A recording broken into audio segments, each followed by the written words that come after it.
신약 성경 마태복음 6장 10절에 있는 말씀입니다. 신약 성경 마태복음 6장 10절에 있는 말씀. 나라가 임하시오며 뜻이 하늘에서 이루어진 것 같이 땅에서도 이루어지이다. 하나님의 뜻은 자기 부인의 삶이다 라는 제목으로 함께 말씀을 나누고자 합니다. 오늘 제가 설교자로 서서 말씀을 나누는 것이 하나님의 뜻일까? 아니면 제가 아닌 다른 사람이 이 자리에 서서 말씀을 전하는 것이 하나님의 뜻일까? 사실 잘 모르겠습니다. 지난 화요일에 제가 이 성경 본문을 가지고 하나님의 뜻에 대하여 설교를 했습니다. 성경에는 분명하게 드러난 하나님의 뜻이 있습니다.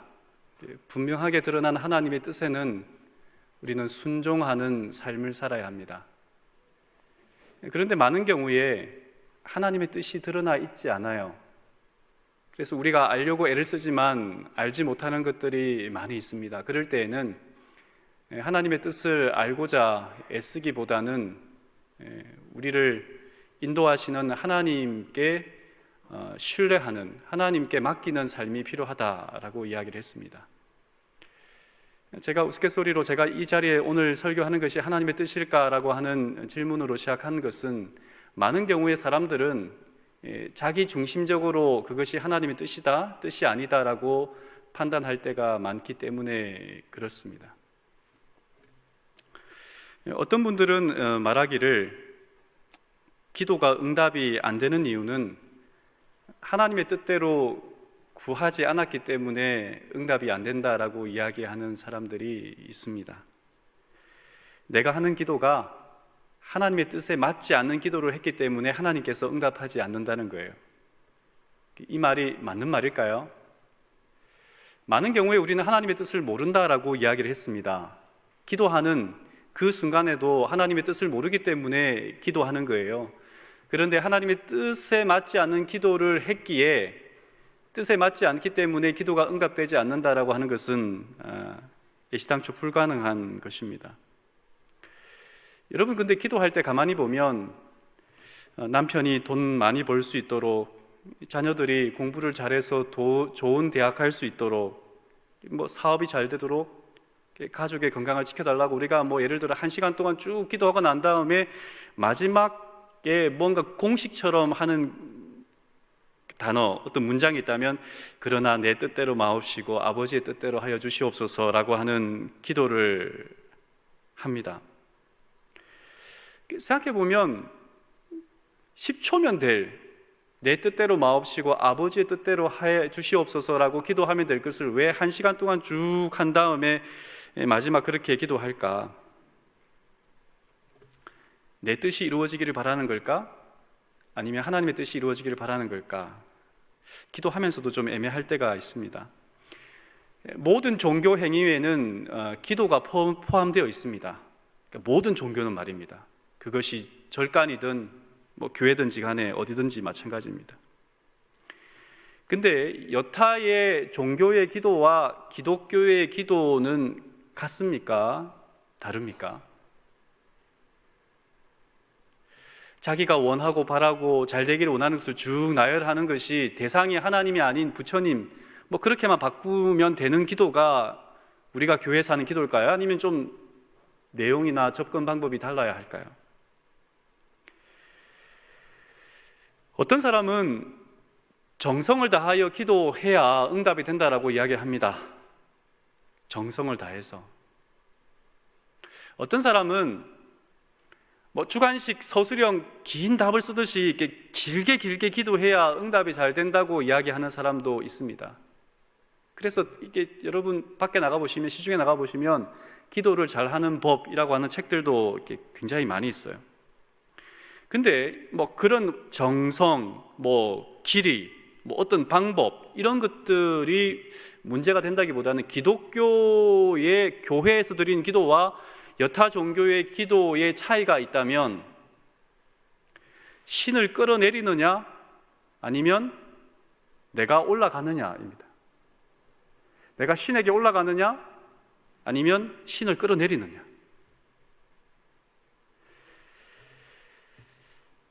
C.S. 루이스는 천국과 지옥의 이혼이라는 책에서 이렇게 이야기했습니다. 세상에는 딱 두 종류의 인간밖에 없어.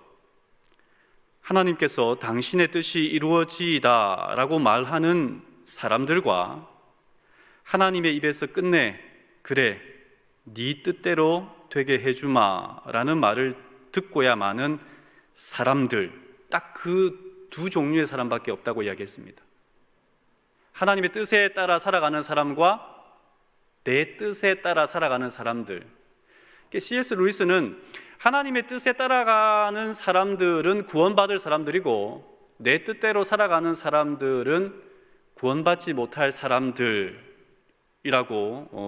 표현을 했습니다.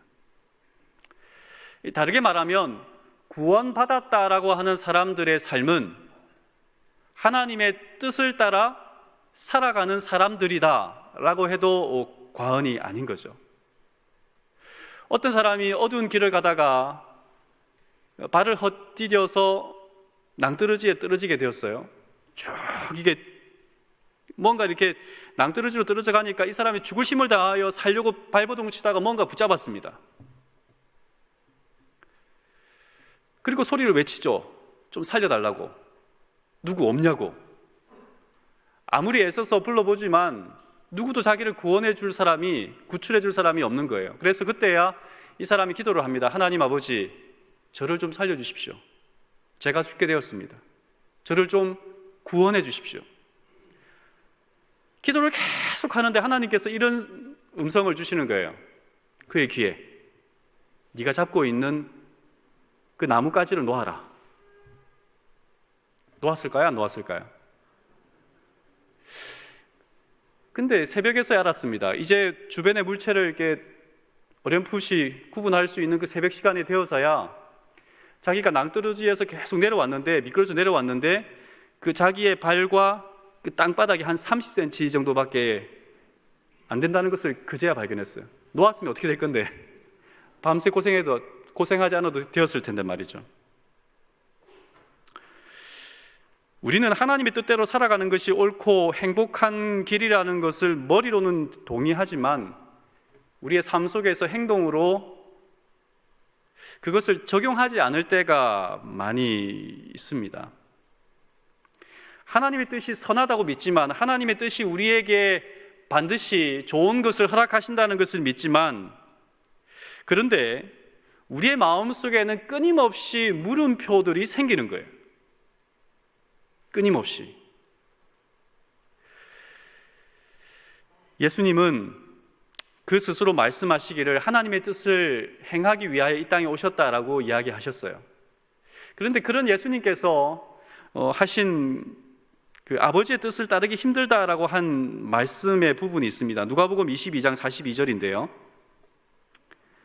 십자가의 죽음을 앞두고 예수님께서 기도하셨던 그 기도문 가운데 하나입니다. 아버지여, 만일 아버지의 뜻이거든 이 잔을 내게서 옮기시옵소서. 그러나 내 원대로 마시옵고 아버지의 원대로 되기를 원하나이다 하시니. 예수님의 이 기도는 단순히 죽음에 대한 두려움 때문에 한 기도는 아니었습니다. 본인의 희생에 대한 불평도 아니었습니다. 예수님은 아버지와 단절, 분리, 정말 하나님과 함께 할 수 없을 것 같은 두려움에 쌓여서 공포감에 있었고, 그런 가운데 예수님께서 기도하시면서 할 수만 있으면 아버지와 분리되는 이 십자가의 사건을 좀 멀리 해달라고 하지만, 그러나 예수님도 아셨어요. 그것밖에 길이 없다는 것을. 사실 우리의 기도와는 좀 다른 기도입니다. 그러나 예수님의 기도에서 우리가 경험할 수 있는 것은 뭐냐면 하나님의 뜻을 구하는 삶. 우리가 기도하는 것 자체가 무엇이냐면 내 뜻을 구하는 것이 아니라 하나님의 뜻이 무엇인지를 알아가고 하나님께서 우리를 어떻게 인도하시는지를 확인하기 위하여 기도한다면 우리의 기도에서도 그런 어떤 하나님의 뜻을 찾는 부분이 예수님의 기도에서도 동일하게 나타난다는 것이죠. 자기 부인입니다. 마태복음 16장 24절입니다. 이에 예수께서 제자들에게 이르시되 누구든지 나를 따라오려거든 자기를 부인하고 자기 십자가를 지고 나를 따를 것이니라. 하나님의 뜻을 행하기 위해서는 예수님의 기도에서도 그렇고 이 말씀 속에서도 그렇고 반드시 자기를 부인하는 것이 필요하다고 이야기를 합니다. 기독교가 여타 종교와의 차이가 있다면 자기 부인이 있느냐, 자기 부인이 없느냐 하는 여기에 있습니다. 자기를 부정하고 자기를 희생하는 것이 있는 종교냐 없는 종교냐에 따라서 기독교냐 아니냐를 구분할 수 있다는 말입니다. 자기 부인이라고 하는 말은 자기의 생각과 뜻을 부정한다는 말입니다. 그런데 여러분, 자기 부인이라고 하는 이 말이 굉장히 부담스러워요. 우리가 생각하는 교회에서 말하는 자기 부인이든 자기 집에 있는 아내이든 자기 부인은 항상 부담스럽습니다. 그런데 이 현대 사회는 나를 존중하고 긍정하며 가장 최우선으로 두는 것이 행복이고 건강이라고 이야기를 합니다. 매슬로우의 법칙에 의하면 가장 상위에 있는 법칙이 자아 실현에 대한 법칙이에요. 그러니까 인간의 욕구 가운데 가장 상위에 있는 것이 뭐냐면 자아를 실현하는 것에 있다는 거예요. 그런데 하나님의 뜻을 행하는 사람들은 반드시 자기를 부정해야 된다라고 하는 것이죠. 자기 부인은 뭐냐? 첫 번째로는 황제 논리를 거부하는 것입니다. 지금 예수님이 이 말씀을 할 때에 제자들과 예수님은 가이사랴 빌립보에 있었습니다. 이 가이사랴라고 하는 말이 주듯이 황제를 로마 시대에는 가이사르라고 불렀어요. 그러니까 이 빌립보라고 하는 도시에 가이사르 황제의 도시라는 칭호를 붙였다는 것은 그곳에 신전이 있다는 거예요. 황제의 신전이. 그 신전 앞에서 예수님은 이야기하는 거예요. 너는 나를 누구라 하느냐라고 이야기했을 때에 주는 그리스도시요 살아계신 하나님의 아들이시니다 라고 베드로가 고백합니다. 이 세상에 어떠한 것보다도 무엇이요? 주님이 우리의 주인이시고 주님이 우리의 왕이시고 주님이 우리의 모든 것입니다 라고 이야기한다는 거예요. 이 세상 사람들의 뜻은 숫자와 관련이 있습니다. 몇 평의 집에 사는지, 당신의 자녀는 몇 등인지, 키가 몇 센티미터인지, 자산은 얼마가 있는지, 차량의 배기량은 몇 cc인지, 이 세상 사람들이 원하고 바라는 뜻은 이 숫자와 관련이 있어요. 그래서 황제의 논리에 사람들은 굴복하고 그런 힘의 논리에 의하여 세상은 뜻을 관철해 나가고 꿈을 키워 나간다고 이야기할 수 있습니다. 그런데 천국은 아라비아 숫자가 없다는 말이 있습니다. 몇 평의 집에 사는지, 몇 등인지, 몇 센치인지, 얼마나 자산이 되는지 그것이 중요하지 않고 하나님을 믿느냐, 주님을 그리스도라고 부르며 왕이라고 섬기고 있느냐라고 하는 그 고백에서 하나님의 백성은 이루어지는 거예요. 두 번째는 자기 부인은 신뢰의 대상이 아니라 신뢰의 대상이 자기 자신이 아니라 하나님이 되는 것이다라고 이야기하고 있습니다. 아담과 하와로부터 시작된 인류의 잘못된 선택은 하나님이 아니라 자신을 삶의 중심에 두는 거였어요. 하나님을 믿음으로 행복할 수 있고 하나님께 전적으로 맡김으로 자신의 삶이 옳은 길을 갈 수 있다는 것을 거부하고 자기 스스로가 신이 되고 자기 스스로가 그 삶의 중심이 되어서 그 삶을 이끌어가고자 하는 것이 죄의 시작으로부터의 지금까지의 사람들의 삶입니다. 여러분, 비행사가 마음에 들지 않는다고, 예를 들어 우리가 어떤 비행기를 탔는데 고소공포증이 있는 들은 이게 갑자기 업다운 되는 좋아하지 않습니다. 이게 그것이 어떤 비상 기류에 의해서든지 대기의 어떤 불안정에 의해서든지 간에 말입니다. 그래서 이렇게 비행조종사가 이렇게 운전을 좀 이렇게 험악하게 한다고 해서 그 비행조종사, 내 마음에 들지 않는다고 해서 그 비행조종사를 끄집어내고 내가 비행기 조종을 하면 어떻게 될까요? 버스를 타고 가는데 나는 2종 보통밖에 없는데 1종 대형을 가지고 있어야만 버스 운전을 할 수 있는 버스 기사가 운전을 잘 못해요. 멀미가 나요. 그래서 2종 보통 운전 면허를 가지고 있는 사람이 버스 기사를 끄집어내고 대신 앉아서 운전을 하게 된다면, 혹은 면허가 없는 사람이 운전하게 된다면 어떻게 될까요? 사실 이 땅을 살아가는 사람들의 삶은 자기 중심적이기 때문에, 자기가 볼 때 자기가 옳고 자기가 잘한다고 생각하기 때문에 하나님, 이것은 하나님의 방법이 아닌 제 뜻이 맞을 것 같습니다 라고 이야기할 때가 있다는 것이죠. 우리 인생을 내가 조종한다면 잠시는 편할지 모르지만 그것이 바른 선택일까? 세 번째, 자기 부인은 말씀 중심으로 사는 것을 이야기합니다. 초기 한국 교회의 기록들을 보면, 이 교회의 어떤 역사의 기록들을 보면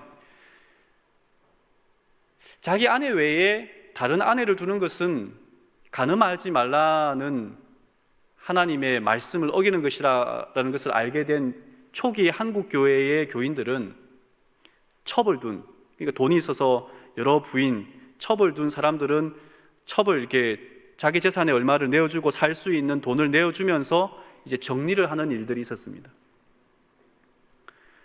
그리고 노비를 부리던 사람들은, 어떤 그리스도인들은 노비 문서를 불태우고 머슴살이 하던 그 사람들에게 자유를 주기도 했습니다. 고리대금업을 하던, 그러니까 사채놀이를 하던 사람들은 그리스도인이 된 이후에 채무자들의 빚을 탕감해 주기도 했고, 소작농들에게 자기 소유의 농지를 무료로 나누어 주는 기록들이 초기 한국 교회에 있었다는 말입니다. 하나님의 말씀을 보니, 하나님의 말씀을 우리가 그들이 살펴보니 하나님의 말씀에는 이렇게 되어 있으니까 하나님의 뜻을 행하는 것이 마땅히 그리스도인의 삶이라고 여겼기 때문에 그렇다는 것이죠. 자기 부인, 그러니까 그리스도를 살아가는 사람들은 자기 부인의 삶, 자기 희생하고 하나님의 뜻을 순종하는 것이 마땅하다는 것이죠. 근데 이 자기 부인이라는 말이 사실 우리가 머리로는 이해가 되지만, 저도 며칠 동안 고민해 보았습니다만 내가 자기 부인이라는 이 말을 이해할 수 있을까? 솔직히 고백하자면 저도 잘 모르겠습니다. 그러니까 언어적으로는 그냥 이렇게 문장으로는 설명할 수 있겠는데 내 삶 속에서 얼만큼 받아들이고 있는지에 대해서는 자신이 없다는 말입니다. 근데 이 자기 부인이라는 말을 성경이 이야기할 때에 함께 쓰여진 단어가 뭐냐면 자기 십자가입니다. 자기 십자가를 지고 나를 따라오라라고 예수님은 말씀하셨어요. 근데 우리가 자기 십자가라는 이야기를 할 때에 어떤 내 자식의 어려움, 내 건강 문제 이런 것을 가지고 자기 십자가라고 하는데 사실 1차적인 의미는 그런 것이 아닙니다. 예수님이 자기 십자가를 치고 나를 따르라고 했을 때 내 삶의 문제를 가지고 따라오라라고 하는 말이 1차적인 의미가 아니라는 말입니다. 여러분, 당시 예수님이 이 이야기를 할 때의 당시의 사정을 좀 가만히 살펴본다면 로마 시대에는 십자가를 지고 간다는 것은 무슨 의미가 있냐면 사형받을 중죄인이 그가 받을 형벌을 위하여 반드시 죽을 장소까지 무엇을 하고 가야 했냐면 십자가를 지고 가야 했어요. 그러니까 자기 십자가를 지고 가라는 말은 다른 의미로 말하면 나는 뭐라는 거예요? 죽을 죄인이란 말이에요. 뭐라고요? 자기 부인이라고 하는 단어와 항상 함께 연결되어지는 것이 뭐냐면 자기 십자가인데, 자기 십자가는 나는 죽을 죄인이라는 고백이 있을 때에만 가능하다는 거예요. 내가 얼마나 흉악한 하나님 앞에서 죄인인지, 내가 죽을 존재인지를 고백하지 않고서는, 자기 자신을 죄인의 위치에 두지 않고서는 절대로 뭐가 없냐면 자기 부정이 있을 수가 없어요. 여러분은 왜 우리가 이렇게 뻣뻣하고, 혹은 여러분들이 저를 볼 때에 저 사람 참 재수 없어 라고 하는 것은 뭐냐면 저에게 그런 고백이 없다는 말로 대입시켜도 문제가 없다라고 생각이 듭니다. 자기 십자가를 진다는 말은 철저하게 자기를 죄인이라는 고백을 한다는 말이 포함되어 있는데, 그런데 누가복음 9장 23절에 보면 예수님은 이렇게 말씀하셨어요. 아무든지 나를 따라오려거든 자기를 부인하고 어떻게 해요? 날마다 제 십자가를 지고 나를 따를 것이니라. 고린도전서 15장 31절에 있는 말씀을 보겠습니다. 형제들아, 내가 그리스도 예수 우리 주 안에서 가진 바 너희에 대한 나의 자랑을 두고 단언하노니 나는 어떻게 죽는다고요? 날마다. 온전한 내가 되기 위해서는 반드시 자기 십자가를 지는 경험, 나를 죽이는 경험, 내가 죄인이고 하나님이 없이는 결코 살아갈 수 없는 불완전한 존재라는 사실을 고백할 때에야 비로소 뭐가 된다는 거예요? 온전한 나라고 하는 존재가 이루어진다는 것입니다. C.S. 루이스가 영광의 무게라는 책에 지적한 것도 이렇게 동일한 부분인데, 근데 자기 부인, 자기 희생 혹은 자기 십자가라고 하는 이 단어를 들 때 우리가 늘 실수하는 것 중에 하나인데, 그래, 그럼 자기 십자가를 져야 되겠다, 자기 부인을 해야 되겠다라고 말할 때에 그것 자체가 목적이 아니라는 거예요. 자기를 부인하는, 자기를 부정하고 자기를 죽이는 그것 자체가 목적이 아니라는 거예요. 자기 부인의 목적, 자기 십자가를 지는 목적이 뭐예요? 예수 그리스도가 우리의 왕이요 구세주요 우리의 희망이라는 사실을 알게 하기 위한 수단이에요.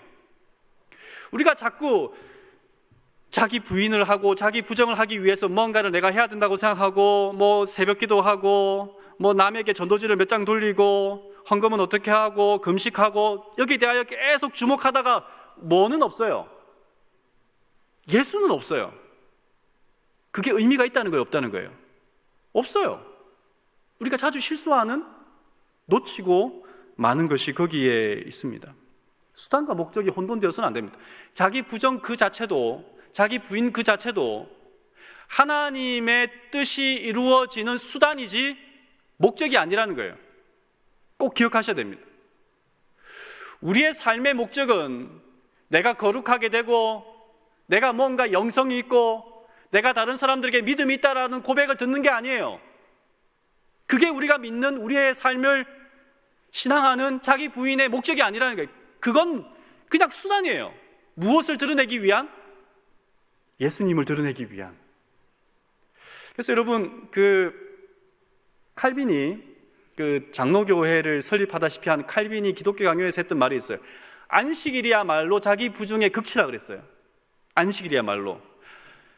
안식일이 자기 부정의 극치라고 했던 그 이유는 뭐냐면, 이 안식일에 대하여 안식일을 자꾸 내가 안식일 지킨다라고 하는데 그게 아니에요. 안식일을 통하여 누가 드러나는 거예요? 하나님은 창조주이시고 우리는 완전히 부족해서 하나님께서 허락하지 아니하시면 고통과 수고와 삶 속에서 살아갈 수밖에 없는 연약한 존재라는 사실을 인지하게 되어서, 그래서 하나님이 창조주이시고 우리의 구세주인 것을 고백하게 되는 그 날이 될 때에 진짜 이 안식일이 무슨 의미가 되는 거예요?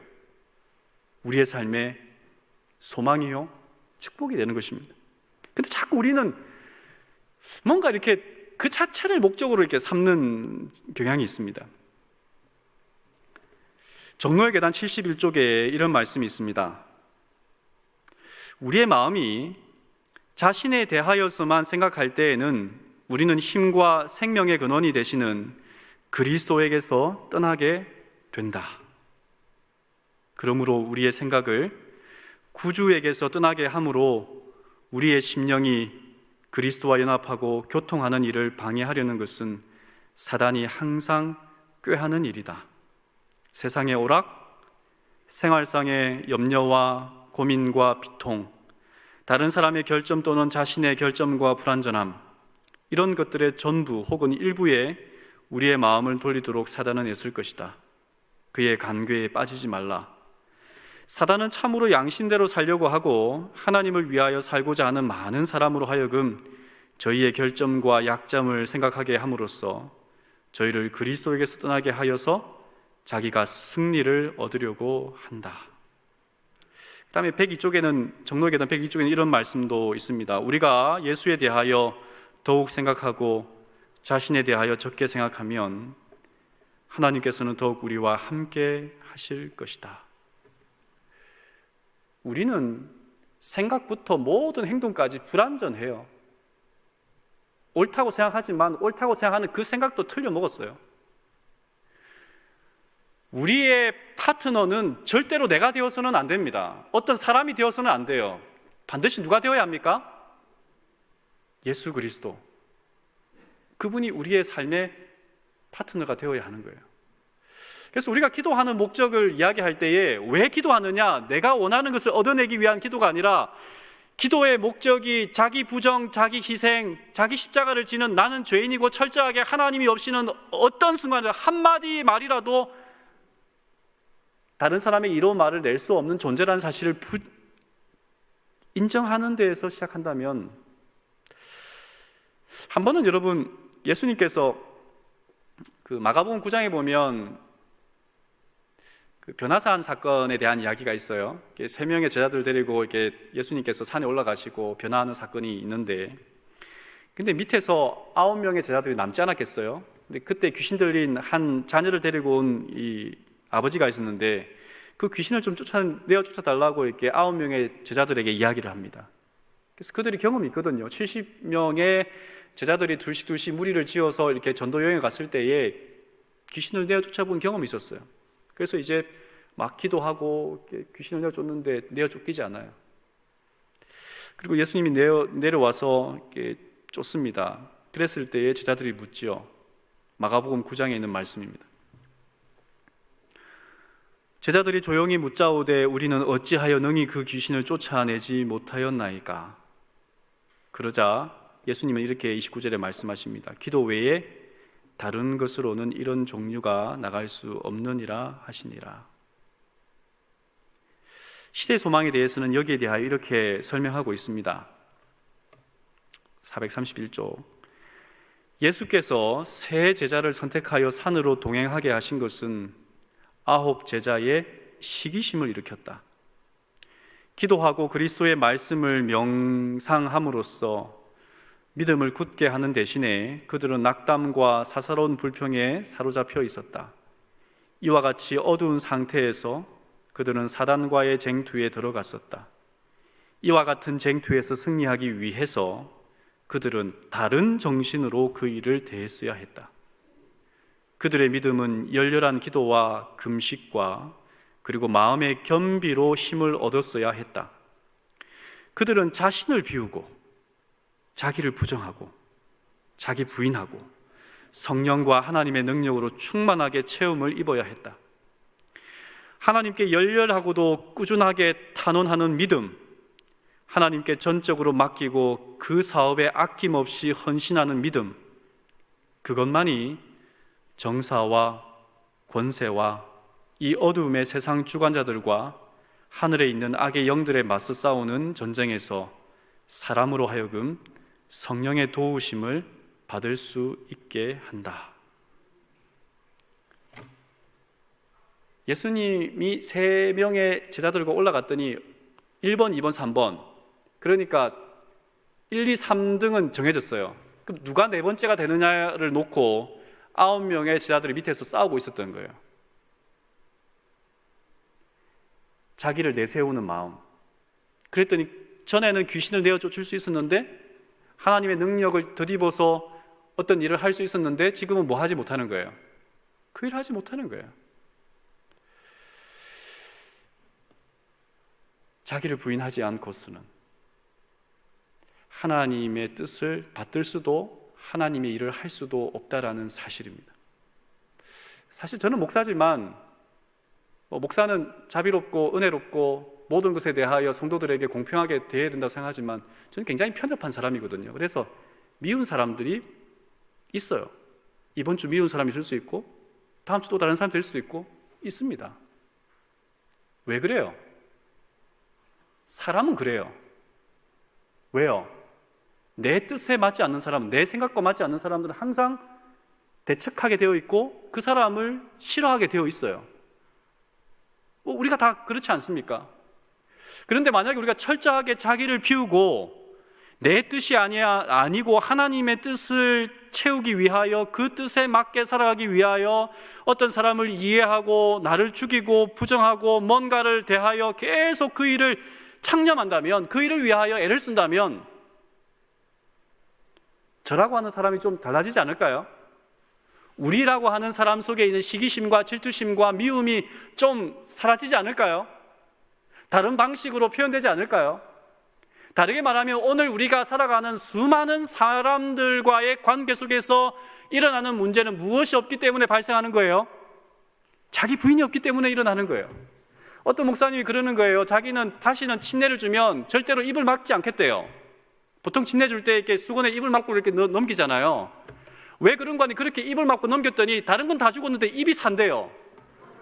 그래서 앞으로는 입 안 잠그고 그냥 입 안 막고 그냥 다 담궈버리겠대요. 뭐까지 죽으라고? 입까지 죽으라고. 또 안식일이 되었습니다. 이 안식일에 누군가에게 또 말로써 또 혹은 제가 또 누군가에게 그런 상처를 줄 수 있는 연약한 사람들이죠. 그런데 오늘 이 저녁에 이 안식일 시간을 통하여 하나님 철저하게 저를 좀 비우고 내 생각이 아닌 하나님의 뜻을 따라 살아가는 그리스도인, 그래서 이 안식일을 통하여 내 뜻이 아닌 하나님의 뜻이 내 표정과 말과 행동 속에 드러날 수 있는 믿음의 사람이 될 수 있도록 하여 주시옵소서라고 기도하고, 그것이 실현되어지는 저와 우리 모든 믿음의 식구들의 이 안식일 시간이 되기를 간절히 바라면서 말씀을 줄이겠습니다.